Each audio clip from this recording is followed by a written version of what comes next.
Hi, welcome to November 2014's technique class with Michelle Last using the Festival of Trees stamp set. We're going to be making this sort of pop-up card that if you see it from the side you'll see it's just got a bit of dimension to it. So it stands up and it's a bit 3D, so just something a bit different. I've created the card and I've pre-cut your templates for you, so you'll get your card pack through. I have cut and scored your card template for you because I'm good like that.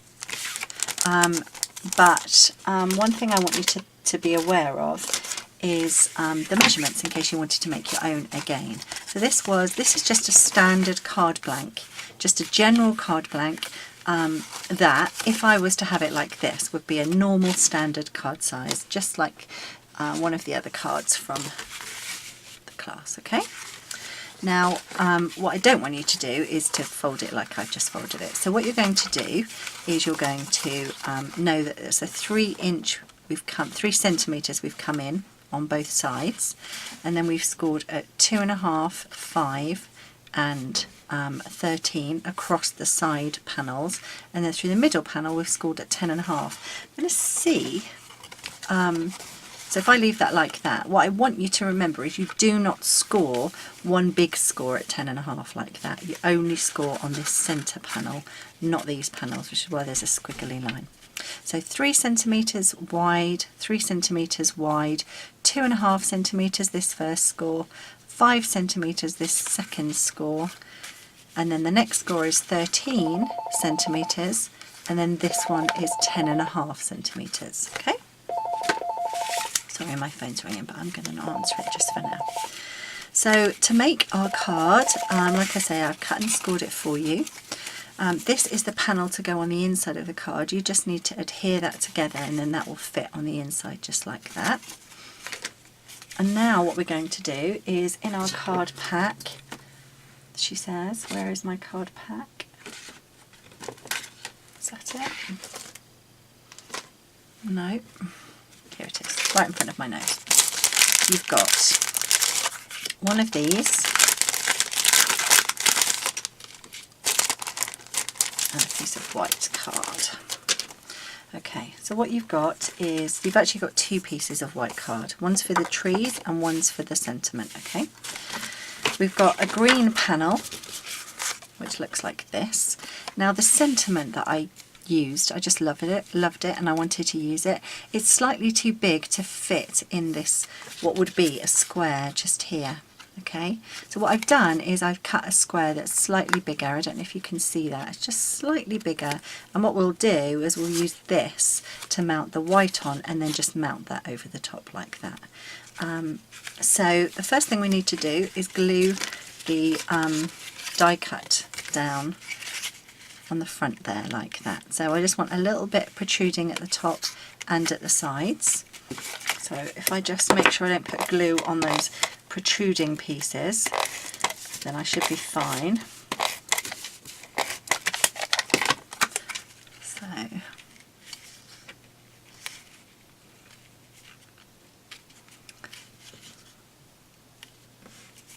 stick that down like that. Okay. Now what we're going to do is going to grab one of our white pieces of card and we're going to stamp our sentiment in Versamark. Now I've used the Bright and Beautiful stamp set, and I've used the sentiment from one of the boxes. I've used this sentiment here. It's just such a lovely sentiment, and it filled the space nicely, so I've decided to use it. So what we're going to do is we're going to stamp it. Not too near the bottom because we're going to be cutting a square. Can you see we've got a gap here and a gap here? So make sure where you stamp it you're leaving a bit of room. So if I just do that. Then I'm going to heat set it with silver embossing powder. So I just sprinkle that all over.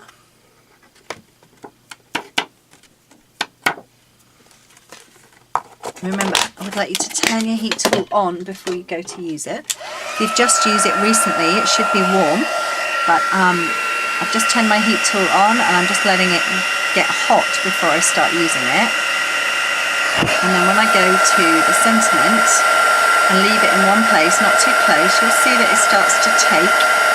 And I'm just moving it as it takes and sets, and not moving it like this. There we go, that's done. Now what I need to do is I need to cut this to fit on this square here. So either use your grid paper. We've actually got 1, 2, 3, hang on, 1, 2, 3, 4, 5, 6. It's actually 7 centimetres. So I'm actually going to try and cut this to 6.5 by 6.5, or just over 6.5. So if I just trim off, let's get it straight first. That would be a good start.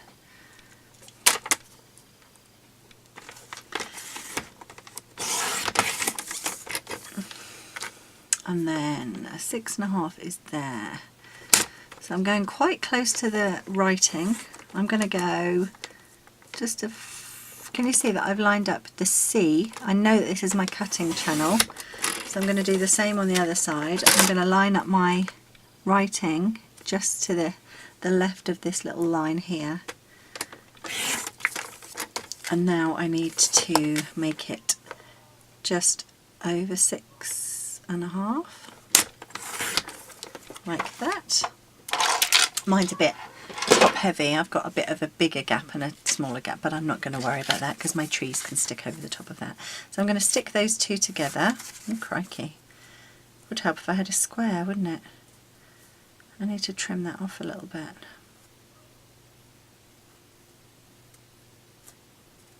I'm going to just trim a fraction off that. Excuse me, I've got a tickly cough. There we go. That's a fraction. Let's see if that makes a difference. It does make a difference. I'm going to trim a bit off my green now. Not an exact science, girls. This measuring malarkey.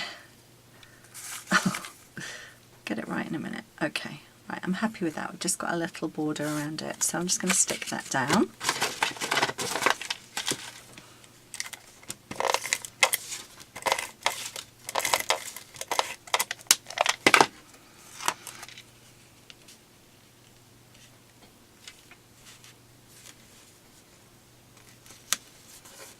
Like that, and then I'm going to stick some dimensionals on the back.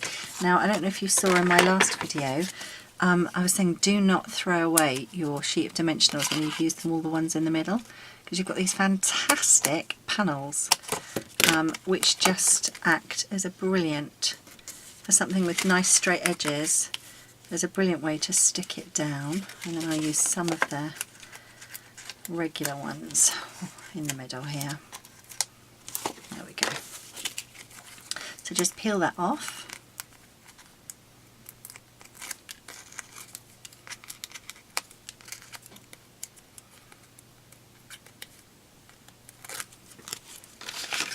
Stick that to the card front.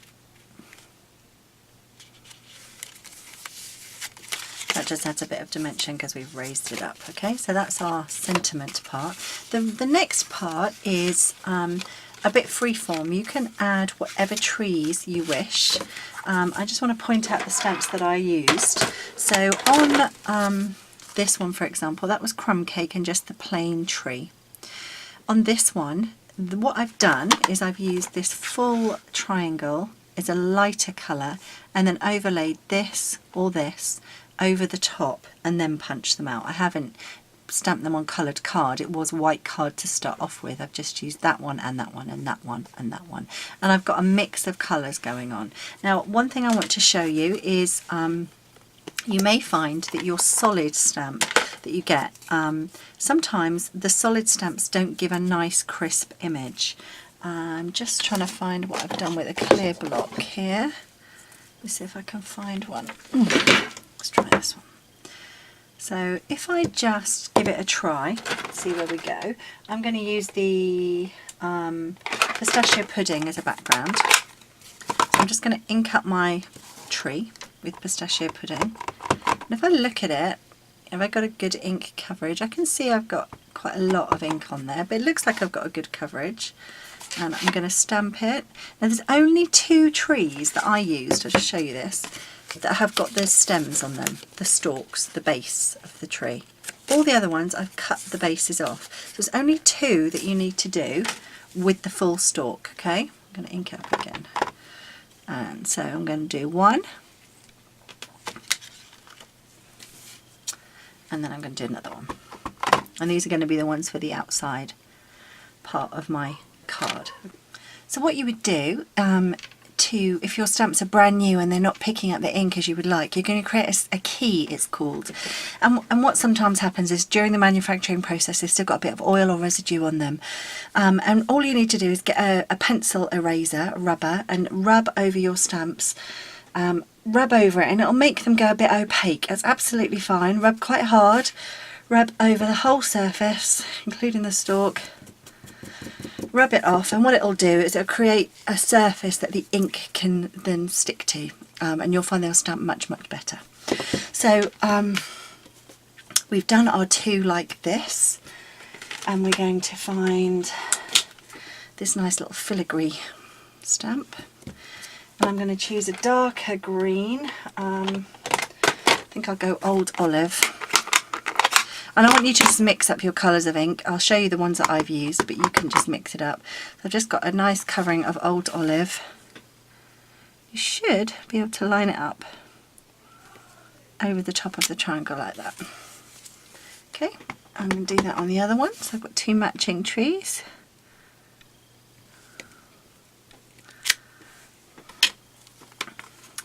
And then what you're going to do is use the tree punch just to cut them out. So I just want to give you some tips with the tree punch. So when using the tree punch, obviously come near the bottom of the card so you can fit it inside the punch. Going to line it up like that, pop it out, you've got your tree. Now if you wanted to make a smaller tree, what you could do is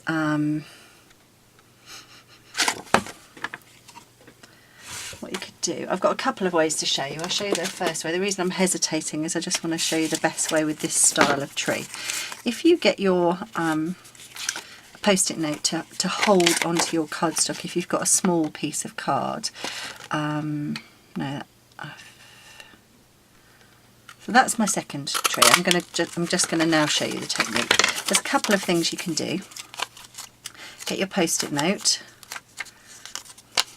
I'm going to put it on this side because I'm going to feed it into my punch this way. Get your post-it note, feed it into your punch, and just raise it up inside the punch, and you'll end up with a little tree with the same size stalk. Let me show you what I mean.